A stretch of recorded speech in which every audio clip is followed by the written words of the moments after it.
Yan, good morning. So, nandito ngayon tayo sa sa bukid. Pinasyalan natin yung ating tanim na mga mais. So, ayan, kita natin na lumalabas na yung mga bunga niya. So, napakalalaki pa rin At yung iba ay green na green ang kanyang dahon. Yung iba naman nag-yellow.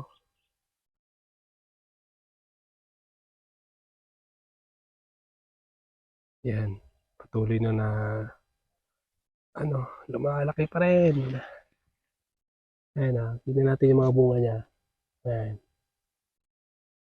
So, hopefully na maging okay yung paglaki ng mga bunga niya. Ayan. So, punta tayo dito sa banda rito. Ito yung mga part na nag-yellow. Ayan. Nabansot na Pero pagdating dito sa kabila, ayan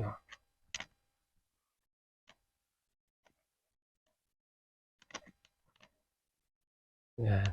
Start na siyang lumabas ang kanyang mga bunga. So, malalaki pa rin. Buti itong mga nakarang araw ay umulan. So, nadiligan. Ayan.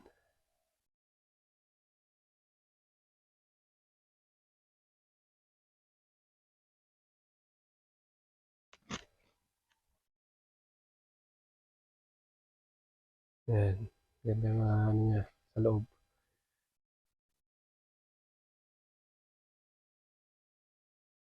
Daming spinach, no? Oh. Basta mula na saan mong lalabas yung mga spinach.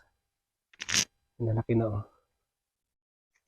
Pinakadamo niya pero masarap yan.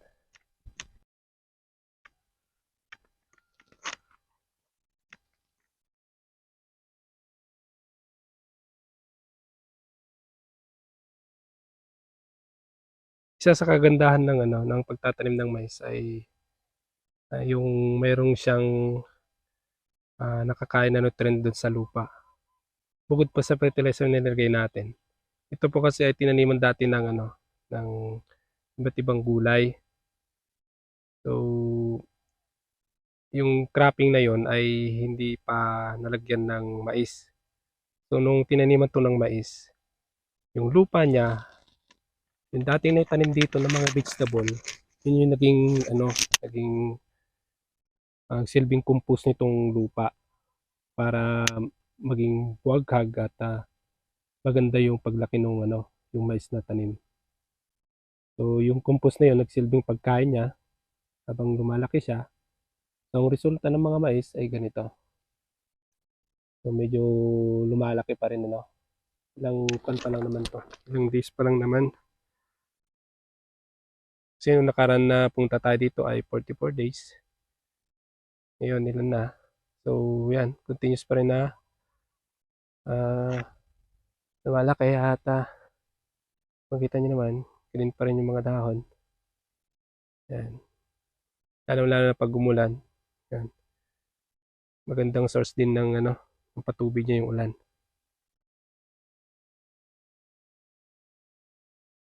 Yan. Yan mga bunga niya Hopefully lalaki yung mga bunga niya at magiging malaki yung mga butil na mais. Yan. Yan sample Yun po yung kagandahan po ng nung papalit-palit nung ilalagay mong vegetable dito. Pero one time lang naman kasi tinaniman ito ng itong mga nakarang buwan o taon. Yung sa vegetable. Ngayon puro mais na to. Isa pa sa kagandahan po ng mais kahit 3 beses ka lang maglagay ng fertilizer nito sa buong niya, paglaki niya. Pero pag yung meron ka pang mga pwedeng ilagay na kagaya ng foliar, pwede mo ilagay sa mais mo. Kasi mas maganda. Ito kasi ilang beses lang po nalagyan ng ng fertilizer at ang ginamit natin dito ay yung sulfate dahil mahal po ang guano ngayon sa merkado. Ito na may yung part na halo kasi yung lupa dito. Ito isang part na mabuhangin. Gilid siya ng ng ilog. So makita dito yung niya, hindi masyadong malalaki. Ayan. Medyo bunshot siya. Nakita nyo naman, part na to. Pero pagdating dun sa dito sa kabilang ilog, no? Oh, yan. Lalaki, oh. Pero maganda yung mga lupa niya, eh. Yan. Kahit di natin lapitan, makikita mo naman. Malaki yung mga stem ng mais. So yan, sana po ay maging maganda yung paglaki ng mais po natin. Masulit natin yung pagtatanim natin. Yan. So ngayon, nakakit tayo sa bundok. Ayan, dito na tayo sa bundok. Tingnan natin tong tanim ng mais.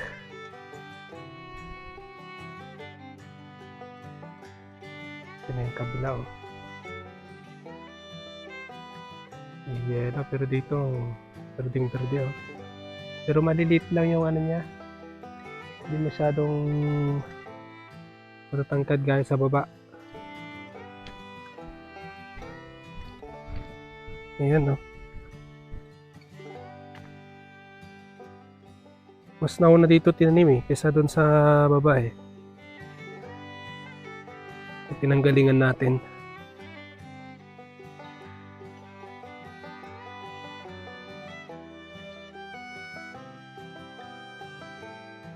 Yan. Usually ganitong nangyayari pag yung hindi masyadong nagahantan sa paglagay ng guano. Pag late ka naglagay, ganito mangyayari sa mga mais.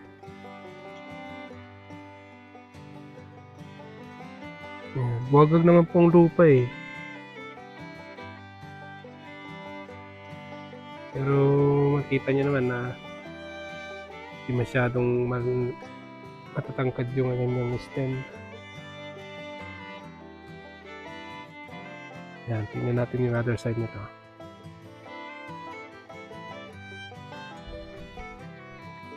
Yan.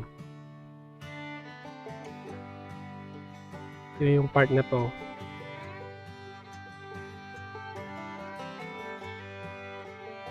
Karugtong nitong mais na dito sa likod natin. Ganun din, natas pares din. Ang laki niya. Tingnan natin yung palaisdaan. Tilapia farm. So, ganito lang dito. Ang paligid. Yan.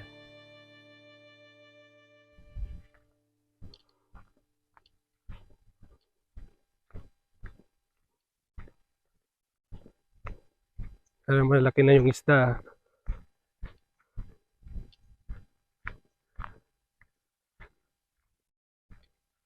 Yan, malaki na nga. Yan, ang dami nila, Narinig yung tunog nila. Yun.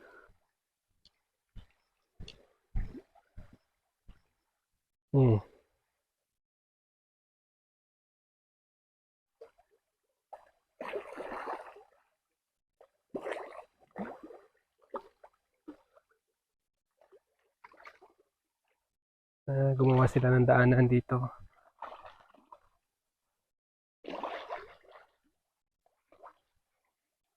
Yan. Pwede na.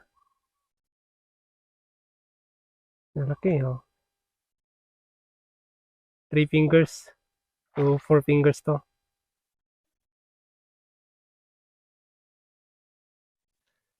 So yan, nalibot na natin itong tanim natin na mais. At nakita natin na ano, na talagang hindi masyadong lumaki o humaba yung mais. Ayan.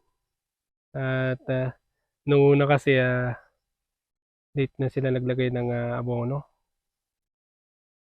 Ganitong nangyayari kapag ang mais ay hindi masyadong naibibigay yung kanyang kagustuhan. Unang-una, pag late ka nag-abono, panigurado yun, medyo mantala yung paglaki ng mais. Dahil parang tao din yan pag gutom at hindi mo pinakain. Pag pinakain mo na, medyo wala na siya masyadong gana kumain. Kasi lumampas na dun sa time niyang pagkain ng ano, ng kanyang kakainin niyang ano, food. So, ganun din sa mais. Pag lumampas na, medyo matamlay na yan eh. Hindi masyadong kwan. Kasi dun sa hindi niya na-reach yung time ng tama niyang pagkain, ng nutrition sa lupa. So, yun, una yun. Pangalawa, pag yung hindi masyadong maulan, lalo dito sa bundok, isa rin yun. Kulang din yun. Tapos, pangatlo, yung land preparation, yung tamang ano, yung pagtanim. Minsan po ay napagtanim tayo na medyo yung lupa ay hindi masyadong naulanan or basa, yung dry na dry. Isa rin yun. So, yung mga factors na nakakapag naantala yung paglaki ng ano, ng mais. So, timing, proper timing lang. Tapos, isa pa dito yung kulang nung ano, nung kinain niyang fertilizer. Yan. So, yun yung mga factors na nakakaantala sa paglaki po ng mais, ano. Bukod po sa klase po ng lupa na nakita natin kaya dito. So, yung mga factors na medyo alanganin. At kapag yun nangyari, magiging ganyan yung itsura ng ano, mga mais. Medyo maliliit na hindi masyadong lumaki. May bunga siya, okay na po yung bunga niya, pero kung titignan nyo sa size ng kanyang bunga ay malilit lang siya, small to medium lang siya. Hindi gaya nung mga iba na pag makita mo yung kanyang bunga ay malalaki talaga, considered as large. Yan. So, yun po yung observation natin dito sa ano, mais. Hopefully, meron naman maani kahit papaano. Dahil dito nga sa bundok, mahirap naman. Yung patubig naman, tungkol sa patubig, sahudulan lang dito. Pwede mo rin patubigan ng makina galing dyan sa yan, sa fish pan. Pero, syempre, sa lawak na ito, hintayin mo na lang umulan para matubigan. So, yung mga factors na nakakapang patagal na antala yung paglaki agad. Kasi kung susundin mo yung proper timing ng pagtatanim talaga, sure yan, magiging maganda yung resulta ng yung pagtatanim ng mais. So hanggang dito na yung bags natin. Hanggang sa ngayon, maraming salamat. Ayan.